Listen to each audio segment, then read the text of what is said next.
Did you know that there are animals that will literally blow themselves up just to avoid being eaten? Hey YouTube, how you doing? Me? I'm doing pretty fantastic, I think. I got nothing to complain about. It's been a pretty good week, so yeah, I'm doing okay. Okay, so now that our formalities are over nice and quick, let's get on to today's topic, shall we? And I'm sure all of you are itching to know what in the world the title of this video has to do with today's topic. Because as I'm sure all of you are aware, and I am very aware, that most of these groups of people or words are topics that people kind of treat as taboo. Or if they're not taboo, they're at least very delicate. People don't really want to talk about them because they're afraid they might say something the wrong way and offend like a whole crap load of people. Which is exactly what I want to talk about. When I was in Japan, one of the most bizarre things that everybody, including myself, noticed was how insanely polite everyone was. Like, for example, one of the people on our team saw either a fire truck or an ambulance pull up across the street, obviously because there was some sort of emergency across the street, and its sirens were blaring and its lights were flashing and the whole shebang and all that. So obviously it was a little loud. And as they were leaving, one of the drivers or attendants or whatever in the fire truck or ambulance came and apologized for the noise. And this is not uncommon in Japan. People are constantly apologizing for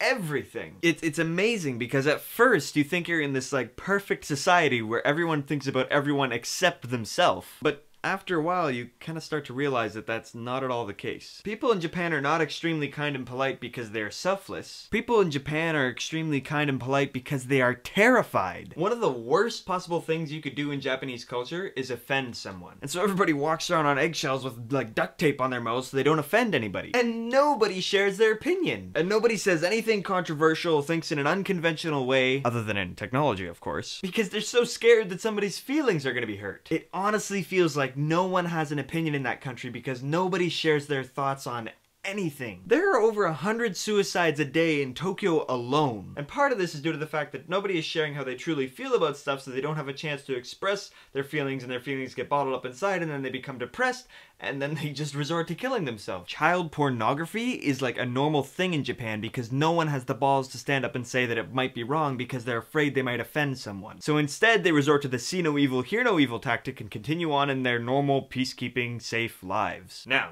what does all this have to do with the point I'm trying to make? Nothing. I just felt like wasting a couple minutes of your time. Just kidding. This has everything to do with the point I'm trying to make because North Americans are moving closer and closer to the same place as Japan. Obviously not literally, our continents are not getting closer.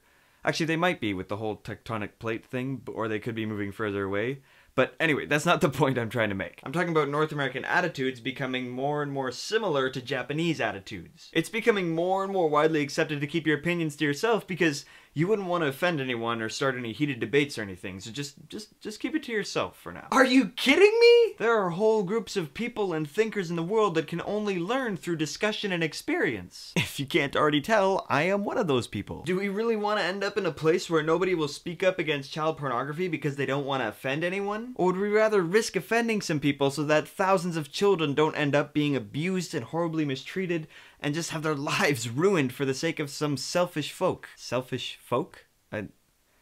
Yeah. Now, I'm in no way saying we should all walk around carrying signs and blaring, "God doesn't exist!" Or the exact opposite, "God does exist!" And then just have big shouting battles and being obnoxious and ignorant in people's faces. It is very, very, very possible to share your opinion in a graceful, non-obnoxious, non-ignorant, friendly, peaceful way. I personally am still in the learning stages of this, as you can tell, but I think we can all agree that I'm doing much better than I was doing when I first started doing this rant show, like 3 years ago. However, this does not mean you are not going to offend anyone when you share your opinion. Was that a double negative? This does not mean you are not going to. No, I think that's okay. But you guys know what I'm trying to say.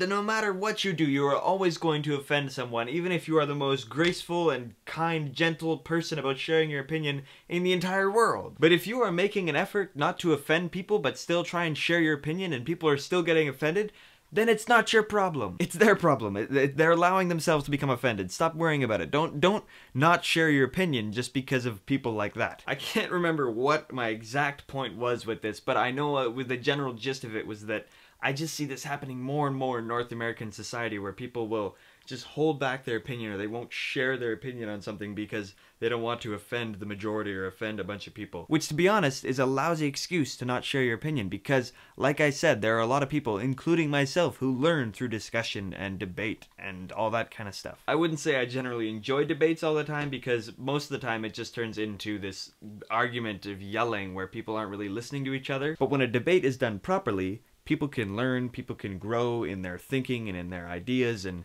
it's a very good thing. Anyway, as you guys know, this is an opinion show, so please leave all your thoughts, comments, and opinions down below in the comment section or with a video response or however else you want to reply to this video. Anyway, now it's time for everyone's favorite part of the show, Hero of the Week! Our Hero of the Week this week is a YouTube user named A Higher Place 1. Now, a lot of people didn't have a whole lot of opinion or stuff about what I talked about last week because it was just sort of a, I don't know, it wasn't really something that you discuss. It was just me sharing some feelings, I guess. Kind of mushy. So the Hero of the Week this week is A Higher Place 1 because they answered last week's Would You Rather, which had to do with would you rather live with winter sort of all year round or would you rather live with summerish weather all year round. And they said they would go for a good mix of both because that gives you an appreciation for every season. Which is so true. This is just my personal opinion, but I think part of the reason why Canadians tend to be a little bit more cheerful, at least according to the general world, we seem to be more polite and happy somehow, is because we always have a new season to look forward to. For example, me in the summer, when I'm dirt biking, I think about the winter and how awesome snowmobiling is going to be, and then in the winter when I'm snowmobiling, I think about the summer and how awesome dirt biking and four-wheeling and all that stuff is going to be. And it's funny because every year I think the same thing and it never gets old. But anyway, thank you, A Higher Place 1. You are the Hero of the Week this week. And now for today's shout out. Today's shout out goes out to a YouTube user named Mr. Holtmandude. Mr. Holtmandude was not the 10th person to comment on last week's video because we didn't have 10 people comment on last week's video. Oh, the joys of being a smaller YouTube community. But Mr. Holtmandude was the last person to comment on last week's video, so congratulations, Mr. Holt. Remember, if you would like a shout out on one of my videos, just be the 10th person to comment on this video and I'll be sure to give you a shout out in the next video. And if you'd really like to comment but don't have anything to say about anything else I've already talked about in this video, here is a weekly Would You Rather. Would you rather have toes for fingers and fingers for toes, or have a very concentrated amount of hair on your left shoulder? Not any other place in your body, just a very concentrated bunch of afro-ish hair on your left shoulder. I honestly have no idea how I come up with things like this. And of course, you can always suggest random faces. We still haven't had any yet. We might never get any, but random faces were fun. So if you'd like to see me do a random face, you can always suggest one of those. Anyway, that's pretty much everything I got to say for today and the rest of this week. If you'd like to check out any of my other videos, there's a button up here that you can click on and scroll through them and pick on a video that interests you. But for now, I'm Isaac Oley, and I'm thanking you for joining me once again on Rant. Peace in. Comment and subscribe, comment and subscribe, comment and subscribe, and maybe favorite too.